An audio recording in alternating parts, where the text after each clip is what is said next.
Memprediksi harga saham BCA 10 tahun ke depan, kedengarannya memang berlebihan. Memang sih masa depan itu adalah misteri. Tidak ada yang bisa mengetahui apa yang akan terjadi di masa depan. Tapi masa depan perusahaan blue chip seperti salah satu contohnya Bank BCA bisa kita ketahui. Mari kita cari tahu harga saham Bank BCA di masa depan, tepatnya di 10 tahun mendatang.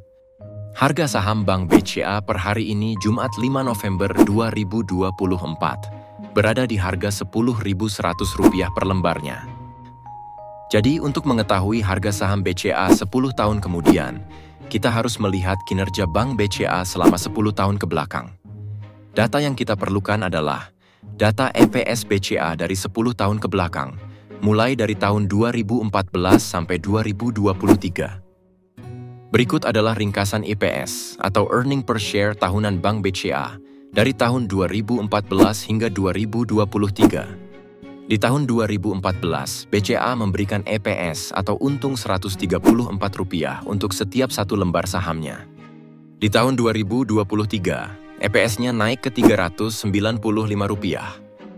Berarti dalam 10 tahun, Bank BCA mengalami pertumbuhan rata-rata tahunan EPS sekitar 12% dalam 10 tahun terakhir. Hal ini mencerminkan kinerja yang kuat dan konsisten, didukung oleh laba bersih yang terus meningkat setiap tahun. Dengan data EPS ini, kita akan memprediksikan dan menghitung perkiraan EPS BCA di 10 tahun mendatang. Jika estimasi pertumbuhan EPS BCA 12% per tahun. Untuk menghitung EPS BCA 10 tahun ke depan dengan asumsi rata-rata kenaikan EPS sebesar 12% per tahun, kita dapat menggunakan yang namanya rumus future value. Atau kalian bisa cari menggunakan ChatGPT. Hasilnya sudah saya rangkum. Setelah menghitungnya, EPS BCA 10 tahun ke depan diperkirakan sebesar Rp1.227,81 jika rata-rata kenaikan 12% per tahun. Sedangkan untuk menghitung harga saham BCA 10 tahun ke depan berdasarkan earning per share dan price to earning ratio, kita gunakan PR 25 kali. EPS 10 tahun ke depan Rp1.227,81 per 25 kali.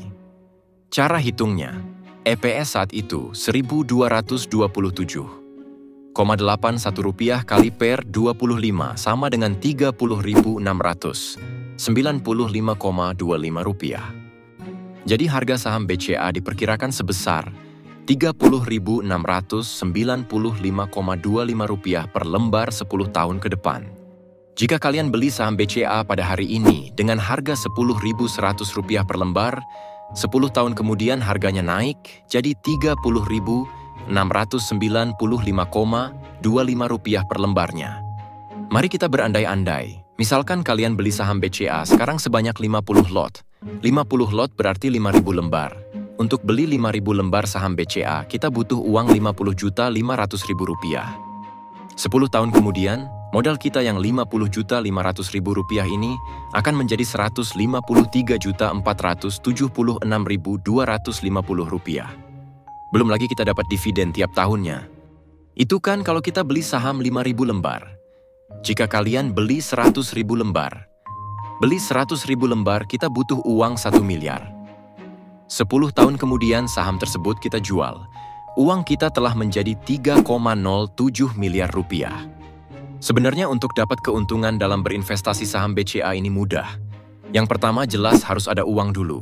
Setelah itu kalian harus investasi sekarang juga. Dan yang terakhir, harus sabar menunggu. Sabar nggak kalian menunggunya? Tapi kalau sahamnya drop banyak bagaimana? Sangat jarang untuk bank besar sekelas BCA untuk drop banyak. Dalam waktu 1 bulan terakhir, Bank BCA hanya drop 2%. Untuk drop 6% di tahun 2024 ini, BCA butuh waktu 4 bulan.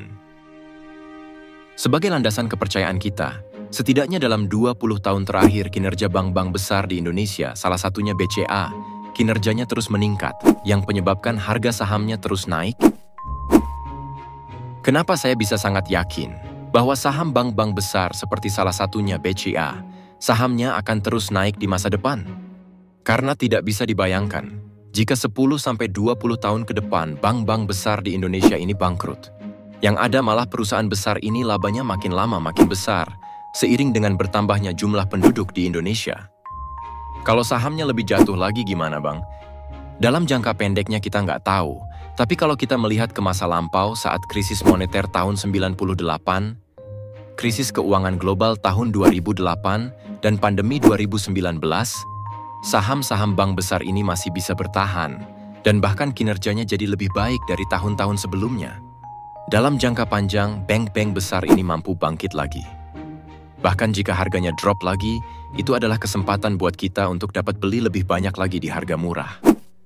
Kita anggaplah itu diskon dari bank tersebut. Kalian ingat, saham BCA pernah turun di harga 4.700-an saat pandemi. Tapi sekarang, harganya masih 4.700-an? Enggak kan? Kalian lihat harganya sekarang, 10.100-an. Meskipun investasi saham itu sangat berisiko, tapi kita bisa perkecil dengan cara memilih perusahaan yang bagus kinerjanya, seperti salah satunya Bank BCA. Ini hanya sekedar informasi buat kalian. Mana tahu ada di antara kalian yang masih bingung mau beli saham apa. Kebanyakan orang di luar sana, duitnya ada, keinginan untuk investasi ada, tapi mereka tidak punya kemampuan untuk memilih perusahaan yang kinerjanya baik. Belum punya duit jadi alasan untuk belum bisa investasi. Setelah punya duit nggak tahu milih perusahaan yang bagus, dan bahkan ada yang nggak berani investasi karena takut, karena belum pernah investasi. Sementara itu waktu terus berjalan. Padahal waktu terbaik untuk investasi itu adalah sekarang juga. Di harga berapa? Ya di harga sekarang. Warren Buffett pernah berkata, jauh lebih baik membeli perusahaan hebat dengan harga yang wajar, daripada membeli perusahaan biasa dengan harga yang luar biasa murah. Kutipan ini mengajarkan bahwa kualitas perusahaan jauh lebih penting daripada harga sahamnya. Buffett percaya bahwa perusahaan dengan fundamental kuat dan prospek jangka panjang yang bagus akan memberikan keuntungan lebih besar daripada mencari harga murah pada perusahaan yang kualitasnya kurang baik. Fokuslah pada nilai, bukan sekadar harga. Investasi adalah perjalanan, bukan sprint. Kesabaran dan konsistensi adalah kunci menuju kesuksesan. Untuk kalian ketahui, pasar saham adalah tempat uang berpindah dari orang yang tidak sabar ke orang yang sabar. Jangan fokus pada fluktuasi harian, fokuslah pada potensi jangka panjang. Rahasia sukses dalam investasi adalah disiplin, riset, dan keberanian untuk bertindak saat orang lain ragu. Investasi saham bukan soal seberapa cepat kaya, tapi seberapa konsisten Anda membangun kekayaan. Setiap saham memiliki cerita. Pelajari ceritanya sebelum Anda menjadi bagian darinya. Jangan hanya bekerja untuk uang, buat uang bekerja untuk Anda melalui investasi yang cerdas. Tetap semangat, selalu belajar, dan ingat bahwa kesuksesan membutuhkan proses. Untuk melihat video lainnya dari kami, kalian bisa like dan subscribe channel Belajar Saham. Dan sampai jumpa di next video.